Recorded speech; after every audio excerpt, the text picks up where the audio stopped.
Fa mahakasika kosa toy an'ilay raharaha tany Nosy-Be mofo taorian'izay raharaha izay nahafatesana vahiny iray sy Malagasy telo tany Nosy-Be izay dia nandray fepetra manokana ny polisim-pirenena ametraka paika entina isoroana ny tranga toy ireny ny polisim-pirenena raha araka ny fanazavana nentiny avy eo anivon'ny serasera ao anatin'izay sehatry ny polisim-pirenena izay.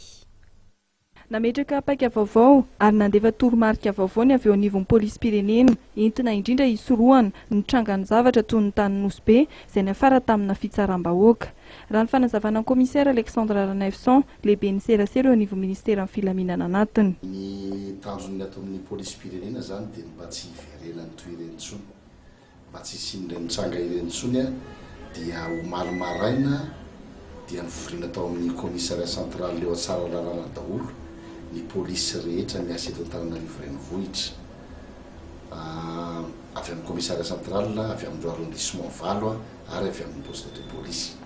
Androany maraina ndraiky io dia mbola niraisin'ny tale généralin'ny polisim-pirenena ireo le polisy avy any amin'ny faritra nanatrika an'ilay fivoriana niaraka tamin'ny sénite natao tao amin'ny Carleton. Ny afatrafatra nomenan'ny polisy tamin'izay dia ny hoe atao izay tsy hiverenan'ny toy ireny intsony ka avaozina ny fifandraisana amin'ny vahoaka. Isan'izany ny fifandraisana atao izay sy ny fifandraisana matotra eo amin'ny polisim-pirenena miasa any amin'ny faritra sy ireo manam-pahefana sivily miasa ao an-toerana toy ny chef de région, ny ben'ny tanàna, ny chef district sy ny sisa. Ireny tsy inona no azo lazaina hoe solotenan'ny vahoaka ao amin'ny faritra. Raha izay, fa ny faharoa dia mafatrafarana ireo polisy zany mba ho tsara fitondrantena eo anatrehan'ny vahoaka, ka mba ho modely zany eo amin'ny fihetsika sy ny fiteny ary ny fitafy. Mba tsy ananana lonolony eo amin'ny vahoaka ka alavirina ny resaka kolikoly.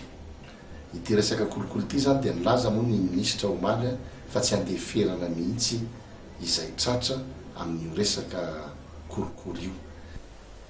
Mahakasika kosa ny fampandriana fahalemana mandritra ny vanim-potoana fifidianana dia miara-miasa akaiky amin'ireo vondrona hafa amin'ny polisim-pirenena. Efa misy araka nambaran'ity tompon'andraikitra ity ny ezaka manokana ataon'ny mpitandro Filaminana. Ny polisim-pirenena aloha tsy miasa rery zany amin'io